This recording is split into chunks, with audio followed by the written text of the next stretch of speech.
take a mulligan on this video. I'm going to start fresh, see if we can get a little better connection issue than we did last time. Thanks for your patience. Those of you in the chat, appreciate your being here. It is October the 2nd in the year of our Lord 2023. It's a Monday, and this is a real-world calendar. We are playing a solo AD&D campaign, and we now have two parties of individuals. One is an individual in fact, and the other is individuals collectively, heading in two different directions. Aragoon the Ranger, as we speak, on October 2nd, is in this hex right here on the far side of Long Lake. He is investigating Weasel Castle. Our main team, our 10-man crew, is only down to 8. We lost our thief to an elevator trap. We don't know what happened to her. We believe she got eaten by a grue. We have 3 magic users, of which only 1 is available today. We're going to have Morcar the Mundane. He's our Shocking Grass boy. Dinky Rizzle is on light patrol. Ronnie Dio fell down a pit and went boom. So he's not available until October the 8th. We're going to have to wait a week before we can call on his services. Bear in mind that means we lose one of our delve kits. Our delve kits have a couple of things that might come in handy. We've got 3 guys, our wizards, they've got the room for it. Large sack, tinder box, 50 feet of rope, and 6 torches. We're going to go into the Ligmatic Cloister, which is here in the mountains, with only 12 torches. That's all right. Torches last 6 turns. That's 12 hours. If that's not enough time, I don't know what is.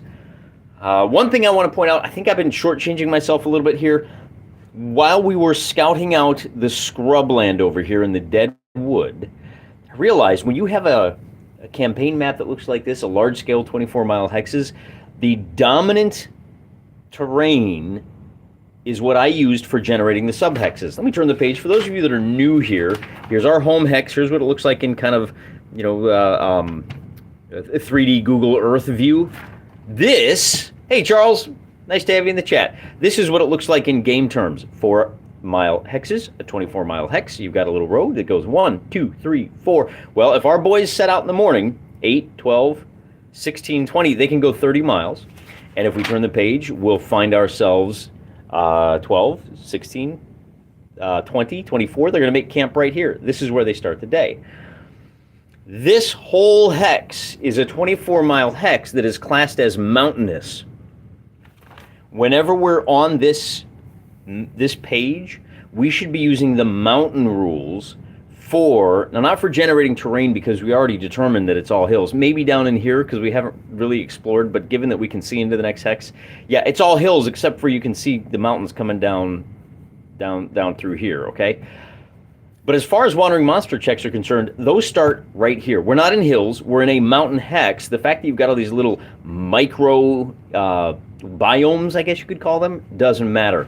Likewise, when we were over here, now this is near the near scrublands, here's that long lake that we talked about. When we were rolling to determine what the individual most likely like microbiomes are, we're always using the scrubland chart, so we should really be using the scrubland rules for maybe not movement. If you've got hills and you're passing through hills, if you've got heavy forest or a mountain in the way, then that will slow you down. But I think for the purposes of wandering monsters, because the monster that's wandering in this hex right here is not a hills monster, it's wandering around this whole hex. It is a scrubland monster. That's how we're going to roll moving forward. Now what that means for us as we take the other concern we have to be worried about here is, give me a shout. Don't use the mountain rules. We don't need the child support, says insert name here. Well, I mean, look, we wouldn't have to worry about child support because this is kind of a sausage fest. We've got 8 dudes. We lost the only real carrier we got in that regard. Thank you, Kevin Nicholson. I do have a couple of questions. I'm going to have you guys help me out later on and help me with some rulings and how we want to run this game. I may have some opportunities for names, so, you know, keep your trigger fingers nice and loose, okay? I'm going to need you guys later. In fact, one of the things that we do here is we're teaching each other how to play this game as strictly by the rules as possible. Don't tell me do whatever you want to do. What I want to do is play this game right here, and I want to play this game as close to the rules as I can, and that means doing things like counting and going, okay, well, if I'm setting out from the village And this half of the hex is civilized lands. Oh, I should point out one thing before I get to that. Before we start rolling wandering monster checks.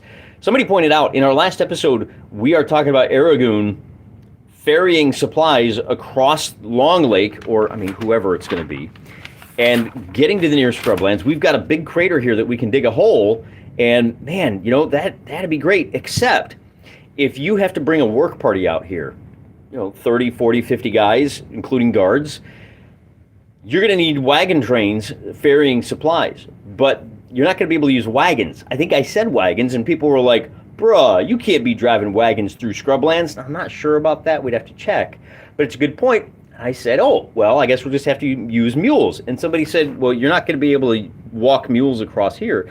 And if this is a fishing village, they may not have the capacity to haul mules across the lake. That's an excellent point. You're going to have to walk around. Now, the good news is this first 10 miles is patrolled and safe, but we're going to need at some point to scout around in this direction to find ourselves a safe path. Or maybe we come down here and cross the large river that drains it. Is there a bridge there? Maybe. Is there a ford? I don't know. I kind of think that there's not, that you're going to have to go to the north because this river is part of like the defensive schema for the village. But that's, you know, that's a topic for another day. We're not going to get into that because we want to do a delve, and we've only got a couple of hours. Insert name here asks a good point. What is the cost for porters? What is the cost for mules? Yeah, we may hire like 50 guys to lug supplies around the lake for us, or we could always hire porters to, you know, it's easy enough to bring a fishing boat near a shore and unload a whole bunch of 40-pound sacks of supplies and just hire porters to carry them. That may be an option as well. But, you know, one mule can carry as much as 5 guys. So, you know, between a teamster, you know, if you want to go the union route and bring mules, that may be more efficient, even though you have to go the long way around. I don't know. The fishermen you might have to pay a premium because they're giving up, you know, a week of their fishing. Doesn't matter, right? Today we're not thinking about that. Today we're thinking about, that's when we're running to Aragoon. Today we're thinking about the fact that we get up and we start walking, and that first morning we're cool, man. We don't cross into the danger zone. Highway to the danger zone. For those of you, that's a reference to a TV show. There's a guy on what is that spy show called that always sings Danger Zone? I don't know. It doesn't matter. So here's what I'm looking at right here. If we were to be in the hills to start out with, I think, is that what this is? This hex is a little weird. We rolled everything. I believe it was we're in the plains. It has a depression, and then it said, yes, and you have hills, and you have woods, and you have a village. That's why we started here. This is kind of a unique one where it's got a whole lot of different little biomes. But when we're traveling on this side of the hex, it counts as hill. So if we take a look at hills, it's going to be, you got to check in at noon. Okay, good, that's a lunch. And then at night, oh, but except, you know, by nighttime, we're already off the hex. So we only have to roll one time. Thank you, Bradford Walker. Archer, he's referring to the theme for the original Top Gun movie from the 1980s. Okay, boomer. Zing! I remember, I was, you know, I was old enough to remember Top Gun, but I was not old enough to understand Top Gun. As I was saying, we're going to roll. We are in civilized lands, which means you have a 1 in 12 chance of having an encounter on the road. And when you do, there's a 50-50 chance it's just a friendly patrol. So am I looking for a 1? We do not. Now we get into the danger zone. We're into the mountains, and as I said, we're going to be here for night. But the beauty of that is I've been too hard on myself here. Look at this. Mountains you only check in the morning and at night. So I have to check once because we're camping here. We're just off the road. I'm going to go ahead and roll the D12 looking for a 1. And we don't get it. And then again in the morning, is there anything? Now, this one gets a little bit awkward because what do you mean by morning? And Gary doesn't say you have to check every day at 10 because then players, you know, they're smart. They won't post a guard until 10 in the morning.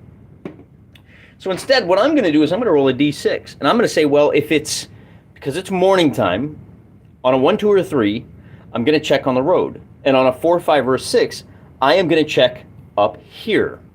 Like, in other words, this is early morning. Now, we do have pre-dawn, which we don't check. But while we're getting ready to set out, is that when the encounter happens? On a 1, 2, or 3, that's the case. On a 4, 5, or 6, it'll be after that. So it's after that, which means we're rolling on the mountain terrain. Now, the good news is, the bad news is, I should say, it's more likely. We have a 1 in 10 chance instead of a 1 in 12 chance of an encounter. Looking for a 1, and if we don't get it, then we will be able to move. Now, we have a mule with us. We have to go, whoop, bump. Oh, look at that. It's only about 6 miles. So it's a couple of hours of hiking, and we'll be there by about, let's just call it 10 in the morning. And that gives us a solid 8-hour workday to plumb the depths of the Ligmatic Cloister, unless we roll a 1 here. The comedic timing of these dice is really impressive. I think we should all take a moment to appreciate how well these things work for generating content. Because you can't make this up. I mean, if I had written that, it couldn't have been that way. As I said, now here's the downside. The upshot of being in a mountain hex is that you're only checking twice a day. The downside is the mountain hex wandering monsters are generally nastier than their plainsmen components. In fact, if I bring that, hey, Klaus, bring that up, would you? Or is it Jamie? Yeah, Jamie, bring up that mountains, would you? And we could do a side-by-side comparison, but this is really more of a play than an analysis episode. So here we are in the mountains, and we have to roll on this chart. We're going to roll percentile dice, and we get a 74. Now, before we look at what that is, we need to make some declarations. What is our marching order? We don't have our scout, and I've already written this out. It's the same as before. What we've got is our big boys up front, Swolgar and Jeff. We've got Willikin and Argoth in the back. And then remember that these are our wizards. Dinky to the left, Morcar to the right. We've got Meh, the fighter. And then Ho Lehman, he is our cleric bringing up the rear. So a couple of tanky guys. And just to refresh your memory again and to refresh mine, Ho Lehman has got a footman flail. He is wearing scale mail, so he's kind of slow. He only moves 6 inches per round. He's going to be the guy that gets eaten if we have to run from anything. Of course, our wizards are moving, are hoofing it, man. They're booking. Their defense is, outrun the boys in the crunch, the crunchy treats for the dragon, the guys with the soft nougaty center. Jeff Capes, of course, has his big broadsword and a small wooden shield. Sir Argoth has a two-handed sword. We do have 2 paladins, so that gives us a little bit of extra healing power. And then again, I'm sorry, I misspoke. Who is, what? I can't remember. Somebody, we don't have Meh average. I forgot. I got to add this to the calendar. Meh has a devil tapeworm. We roll on the disease and so let me erase him. On the disease and parasites, he picked up a parasite. And the good news is we've got some paladins who can cure disease, and their lay on hands, their cure disease ability is kind of a rookie version of the 3rd level cleric spell. So we said, okay, look, he had a really nasty case, and our paladins, by praying over him and begging the ultimate Sky Daddy for a miracle, reduced his symptoms. Instead of being out for 5 weeks, he's out for, I think it's 2. So we're going to erase that. And that is unfortunate because Meh is he's got a spear and he's got a couple of throwing axes. I will point out that Willikin is our short bow brother. So we do have over here in the back left, we got a guy with a spear so he can attack over the front. And then again, Argoth, he's got the two-handed sword. So that's the big one is Argoth has got the two-handed sword. We got a bow over here. And then both of our frontline fighters in Jeff and Swolgar, those guys are wielding broadswords. So a couple of swords up front, a spear in the back. So that really maximizes our DPS, as the kids say. We don't know how far away we are from this thing. I want to find out what it is first. So at this point, we can take a look and say, if you're in the mountains, and then you are going to face on a 74, it's going to be, that's forest, where's mountains? 74, it's going to be troll. And here I have a visitor. I got to bail, guys. I'll be back in a little bit. I'll resume this as fast as I can, I promise.